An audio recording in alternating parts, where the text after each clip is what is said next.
भगवत्पादं शङ्करं लोकशङ्करं शङ्करं शङ्कराचार्यं केशवं बादरायणं सूत्रभाष्यकृतो वन्दे भगवन्तो पुनः पुनः ईश्वरो गुरुरात्मेति मूर्तिभेदविभागिने व्योमव्याप्तदेहाय दक्षिणामूर्तये नमः।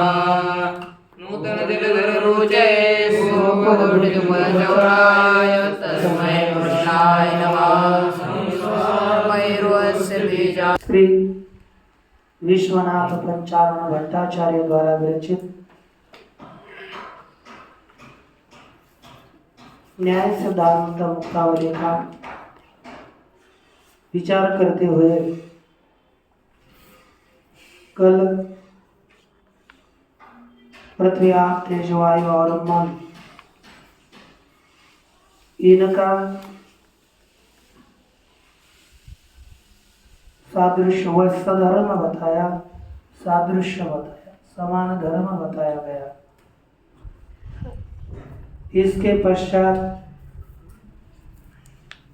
और इनका 2, 4, 5 सादृश्य बताए, समान धर्म साधर्म बताया। एक परत्वम अपरत्वम, परत्वम अपरत्वम ये बताया ना, मूर्तत्वम क्रियात्वम और वेगवत्वम। इस तरह से इनका साधर्म बताया गया।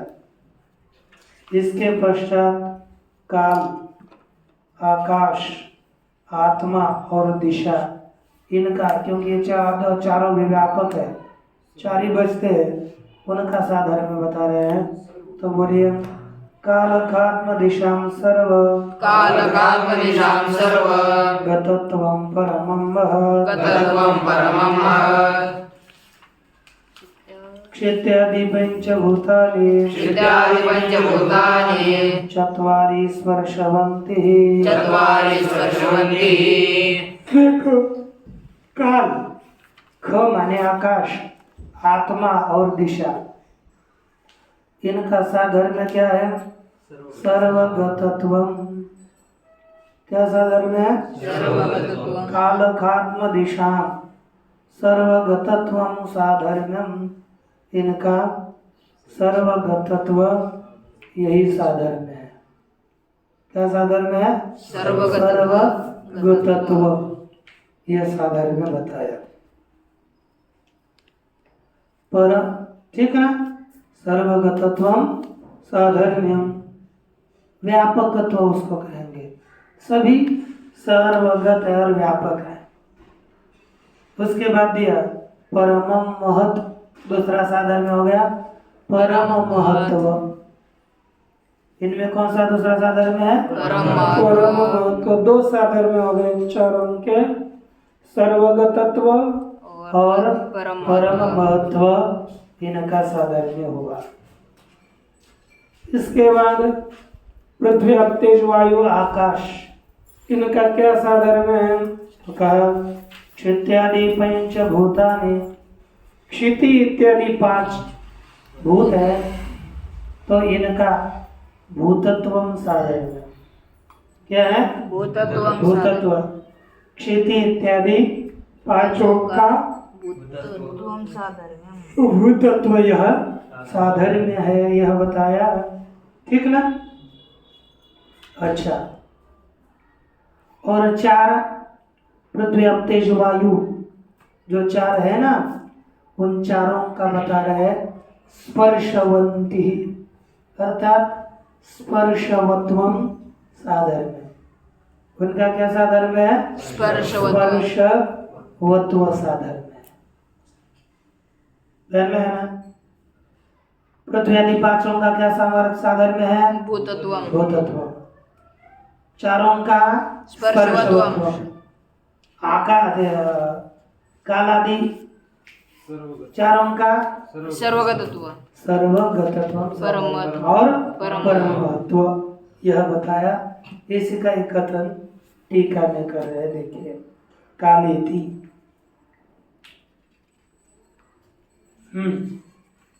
लिखा काल खात्म दिशां सर्वगतत्वम सर्वगतत्वम अर्थात सर्व मूर्त द्रव्य संयोगित्वम साधर्म्यम। चारों का किनका किनका? काल, काल, आकाश, दूसरा आकाश, तीसरा आत्मा, कालाकाश दिशा, आत्मदिशा, कालाकाश आत्मा दिशा। दिशा, इनका सर्वगतत्व साधर्म्य। सर्वगतत्व अर्थात सर्वमूर्त द्रव्य संयोगित्वम। जितने भी मूर्त है सभी मूर्त द्रव्यों के साथ जिनका संयोग होता है वे सर्वगत है, व्यापक वही तो है। आकाश का सभी के साथ संयोग है, दिशा का सभी के साथ संयोग है, काल का सभी के साथ संयोग है और आत्मा का सभी के साथ संयोग है। इसलिए इन्हें सर्वगत कहा जाता है। और लिखा परम महत्वंच साधर्म्यम। दूसरा परम महत्व साधर्म्य है। क्या साधर्म्य बताया? परम ये पहला सर्वगतत्व और दूसरा परम महत्व साधर्म्य है। आपको परम महत्व उसके आगे तो जोड़ दिया तो परम महत्वत्व। परम महत्व ये क्या चीज है बताए? ये परिमाण है। परम महत्व परिमाण है। परिमाण में रहने वाली एक जाति है परम महत्वत्व। तो परम महत्व जाति नहीं है, यह परिमाण है और उसमें भी जाति रहती है परम महत्वत्व। कौन रहता है? परम महत्वत्व। ये हो गई जाति, ठीक ना? अपकर्षानाश्रय परिमाणत्वं वा अथवा परम महत्व का लक्षण क्या किया? दूसरा अपकर्ष अनाश्रय परिमाणत्व। ये परम महत्व का दूसरा है अपकर्ष। अपकर्ष माने लघु, उत्कर्ष यानी बड़ा, अपकर्ष यानी छोटा। अपकर्ष अनाश्रय क्या लिखा है? अपकर्ष अनाश्रय परिमाणत्व। अपकर्ष का जो आश्रय नहीं है ऐसा परिमाण। क्या बताया? अपकर्ष अनाश्रय परिमाणत्व, ठीक ना? जो अपकर्ष का आश्रय नहीं है ऐसा परिमाण। अपकर्षानाश्रय परिमाणत्व। आगे देते हैं क्षित्यादि पंचभूतानि लिखा है ना, तो क्या कहते हैं? क्षित्यादि पंच कौन? पृथ्वी आप तेजो वायु आकाशानाम भूतत्वम साधर्म्यम। समान धर्म क्या है? भूतत्व। क्योंकि ये सभी भूत है तो सभी भूतों में रहेगा भूतत्व, तो इन्हीं का भूतत्व ही साधर्म्य है। तच्च बहिरिंद्रिय ग्राह्य विशेष गुणवत्व। भूतत्व क्या चीज है? बहिरिंद्रिय ग्राह्य विशेष गुणवत्व। देखो अभी हमें समझना है भूतत्व का लक्षण है। क्या लक्षण है? भूत का लक्षण क्या है? बहिरिंद्रिय ग्राह्य विशेष गुणत्वम भूतस्य लक्षण गुणवत्व। अब देखो बाहरी इंद्रिय, बाह्य इंद्रिय हमें समझने पड़ेंगे। बाहर कौन से? देखो घ्राण, रसन, चक्षु, त्वक और श्रोत्र। कम क्रम को छोड़ना नहीं, उल्टा नहीं, सीधा चलना क्रम से। क्योंकि पृथ्वी से आगे बढ़कर चलना है। पृथ्वी जो आकाश उल्टा नहीं, ये तो वेदांत के अनुसार उधर से चलेंगे। न्याय चल रहा है ना अभी, है ना? इधर न्याय चल रहा है तो न्याय में चलो, वेदांत में चलना है तो वेदांत। अब देखो बाह्य इंद्रिय हो गए, बाह्य इंद्रियों के द्वारा ग्राह्य, ग्रहण के द्वारा गंध, रस, रूप, स्पर्श, शब्द। ठीक ना? तो बहिर्इंद्रिय 5 है, अंतर इंद्रिय छठा मन, इसको अंतर इंद्रिय कहते हैं।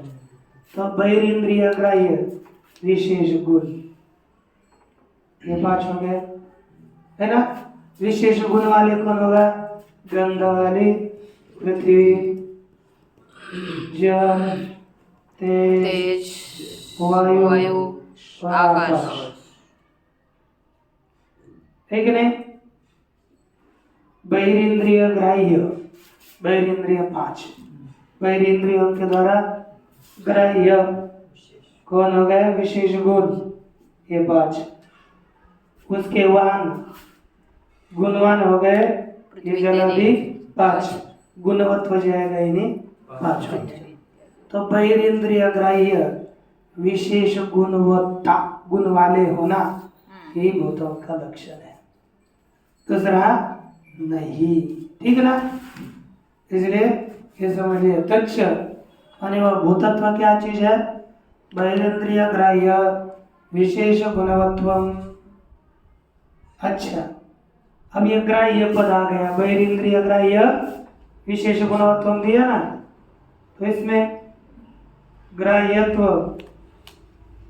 क्या चीज है? ग्राह्यत्वम, तो इन्होंने लिखा ग्राह्यत्वम अर्थात कौन सा? लौकिक प्रत्यक्ष स्वरूप योग्यत्वम, लौकिक प्रत्यक्ष स्वरूप योग्यत्व, यही ग्राह्यत्व है। लौकिक, लोक में होने वाले प्रत्यक्ष के स्वरूप का योग्य, प्रत्यक्ष के ज्ञान का योग्य जो होगा वही ग्राह्य होगा। लौकिक प्रत्यक्ष उसके स्वरूप का योग्य, तेन ज्ञातो घट इत्यादि प्रत्यक्ष, उसके कारण क्या हो गया? ज्ञातो घट, घट जान लिया। इस प्रत्यक्ष में ज्ञानस्य अपि उपनीत भान विषयत्वात् तद्वति आत्मनि नाति व्यक्ति। लौकिक प्रत्यक्ष स्वरूप के योग्य होना चाहिए। अब दूसरे कोई भी किसी भी प्रत्यक्ष के योग्य नहीं। जो देखो एक वाक्य है,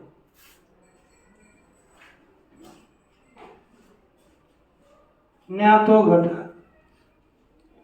इसमें दो ज्ञातो घट में गए, ज्ञान का विषय घट, तो घट तो प्रत्यक्ष है, उसमें कोई नहीं, लेकिन इसमें विशेष नहीं ज्ञान।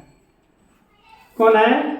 ज्ञान, तो उसका भी विशेषणता संबंध से, अतः उपनीत भान क्या है ना? उपनीत भान ज्ञान लक्षणा सन्निकर्षादियों से अलौकिक 3 संबंध है।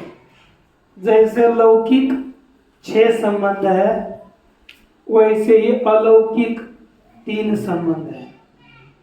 एक सामान्य लक्षण, ज्ञान लक्षण और योगच्छ, ये 3 सन्निकर्ष माने जाते हैं। उनके द्वारा ज्ञान का भी भान होता है, लेकिन वो भान कैसा है? उपनीत भान। हमें अलौकिक सन्निकर्ष के ज्ञान के योग्य नहीं चाहिए, लौकिक प्रत्यक्ष के योग्य होगा, वही बाह्य इंद्रिय ग्राह्य है। अलौकिक प्रत्यक्ष का विषय जो होगा वह बाह्य इंद्रिय ग्राह्य मानते नहीं। इसीलिए इसका उपनित भान तो हो रहा है, लेकिन यह लौकिक प्रत्यक्ष योग्य ज्ञान नहीं है। इसीलिए ज्ञान से लिखा तेन ज्ञातो घटः इत्यादि प्रत्यक्ष क्या हो गया, बोलिए। ज्ञातो घटः, घट को जाना, घट जान लिया घट।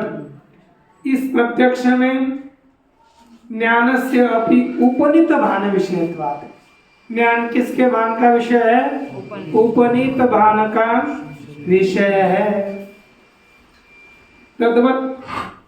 तद्वती आप, इसलिए ये लौकिक प्रत्यक्ष का विषय नहीं, हमें लौकिक प्रत्यक्ष का विषय होना चाहिए।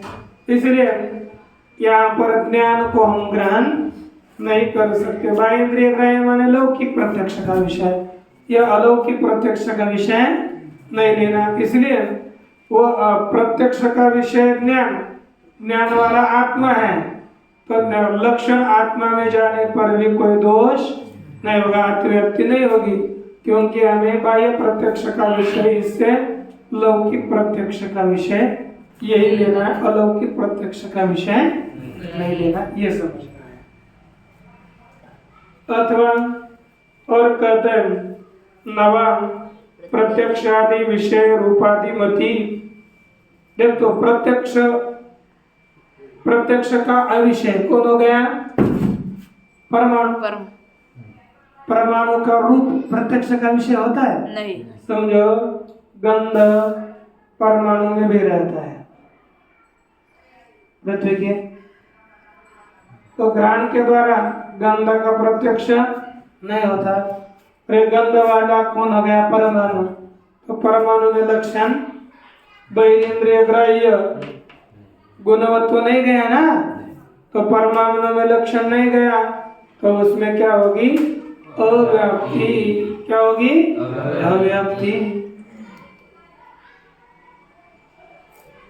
तस्यापि स्वरूप योग्यत्वात्, क्या कहा, तस्यापि स्वरूप, वह भी स्वरूप योग्य है। अर्थात कहते कि अरे भले ही वो साक्षात प्रत्यक्ष का विषय नहीं, लेकिन स्वरूप योग्यता है। योग्यता है इसलिए त्रिलोकादि बन गए जाएंगे, तब उसका प्रत्यक्ष हो जाता है। यदि जो प्रत्यक्ष के स्वरूप के योग्य का ही नहीं है, तो उसका कभी ज्ञान हो सकता है क्या, कभी नहीं। जो प्रत्यक्ष के योग्यता का नहीं है वो दिखेगा, वंद्य पुत्र प्रत्यक्ष की योग्यता का है, दिखता है नहीं ना। इसलिए स्वरूप योग्यता है, साक्षात अभी प्रत्यक्ष नहीं हो रहा, लेकिन योग्यता है। जैसे कोई पदार्थ होते हैं, दो कारण हुआ करते हैं, स्वरूप योग्य कारण और साक्षात कारण। जिससे साक्षात हम कार्य बनाते हैं वो साक्षात कारण, और उसमें उससे बन सकता है, उसकी योग्यता का है, उसको क्या कहेंगे, स्वरूप योग्यता। ठीक है ना।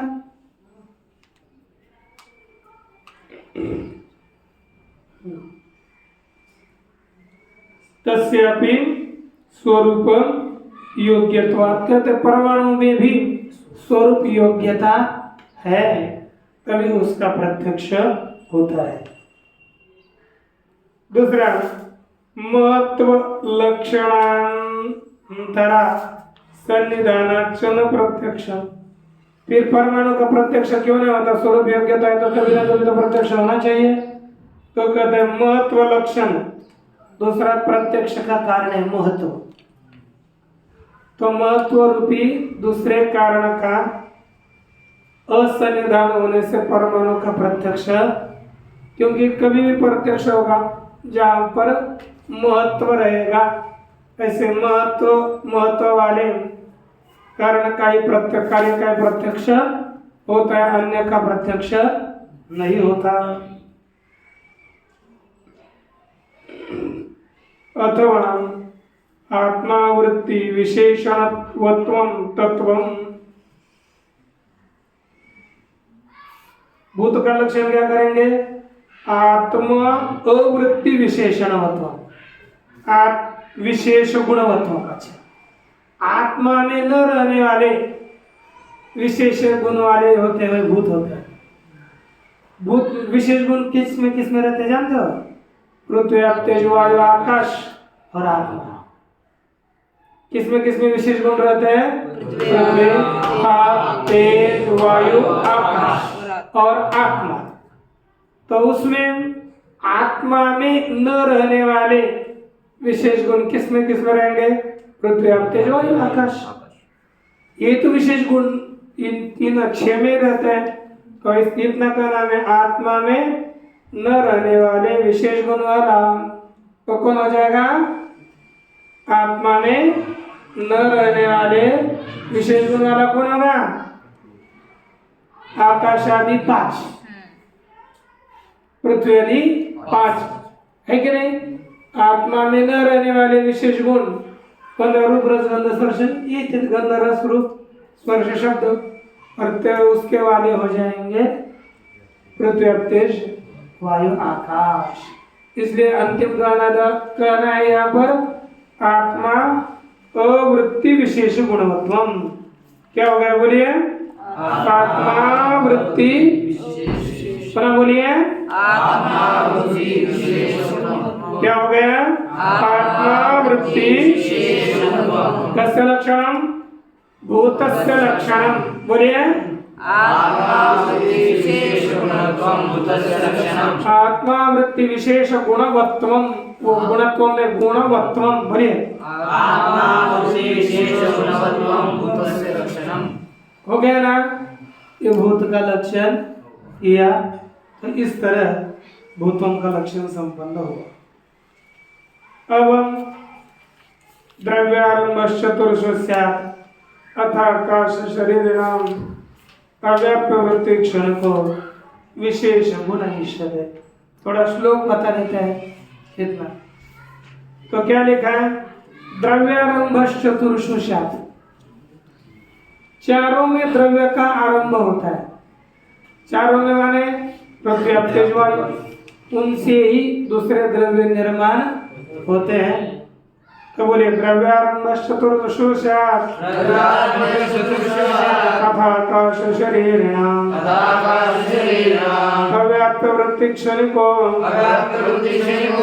विशेष गुण ईश्वरे। देखो द्रव्यारंभ चतुर्दश, द्रव्य का आरंभ चारों में होता है। इसमें होता है चारों में क्या होता है?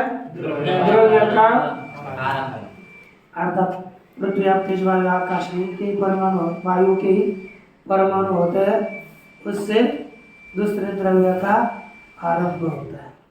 किसका आरंभ होता है?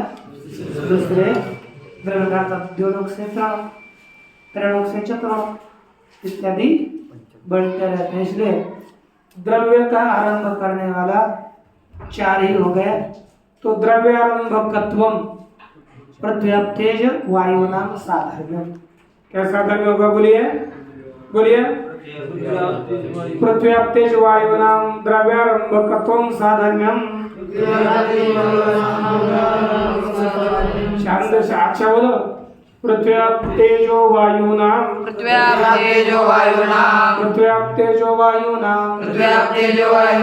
द्रव्यारंभकत्वम साधर्म्यम। साधर्म्य क्या है? द्रव्यारंभकत्व यही साधर्म्य है। अव्याप्य आकाश शरीर कौन हो गए? आकाश और शरीर। शरीर माने जीवात्मा, आत्मा। आकाश और आत्मा में अव्याप्य वृत्ति क्षणिक विशेष गुण रहते हैं। किसमें? आकाश और शरीरी जीवात्मा में अव्याप्य वृत्ति क्षणिक विशेष गुण रहते हैं। ये ध्यान दीजिए कौन कौन से रहते हैं, उनका विचार आने के बाद कर। ठीक ना? लेना हाँ ओम पूर्णमदः पूर्णमिदं